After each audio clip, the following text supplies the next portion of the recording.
국회의원 본선거를 앞두고 짧고 굵었던 선거전이 9일로 막을 내립니다. 달아오른 분위기만큼 선거전도 과열됐는데요. 각종 의혹 제기와 고소 고발은 물론 막말까지 이어져서 선거가 끝난 뒤 후폭풍마저 우려됩니다. 자세한 내용 취재기자 연결해서 알아보겠습니다. 권정숙 기자, 먼저 8일 상황부터 살펴보겠습니다. 양산시 갑에 출마한 국민의힘 윤영석 후보가 문재인 전 대통령을 향해 한 막말이 이제 논란이 된 거죠. 그렇습니다. 이 영상은 지난 7일 한 유튜버의 카메라에 잡힌 윤영석 후보의 유세 장면인데요. 선거 유세차를 타고 양산 평산마을을 돌던 윤 후보가 마이크를 내리고 외친 말이 문제였습니다. 파장은 순식간 확산됐습니다. 민주당, 경남도당 등은 긴급 기자회견을 열고 도를 넘어선 막말이라며 사과와 함께 후보직 사퇴를 촉구했고요. 이재명 더불어민주당 대표도 자신의 페이스북에 전직 대통령을 상대로 폭력과 테러를 부추기는 그건에 등골이 서늘하다며 사퇴하라고 했습니다. 일단 어제 윤 후보는 자신의 페이스북을 통해 발언을 인정했습니다.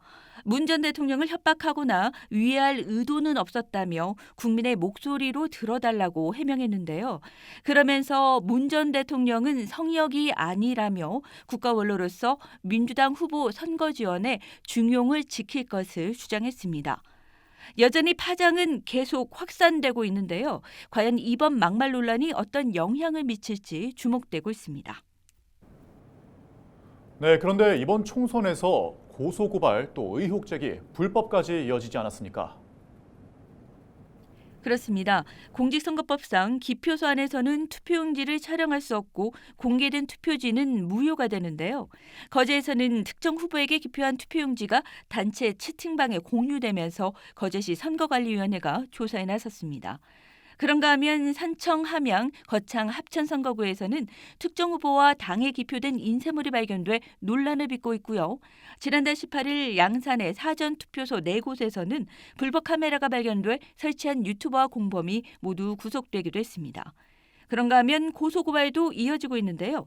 김해갑에서는 여야 후보 간 경로당 냉장고 기부 의혹을 두고 공방이 이뤄지고 있고 김해을에서는 공천에 나섰던 일부 국힘 예비 후보들이 지난 2월 조혜진 후보를 허위사실 공표 혐의로 고발하기도 했습니다.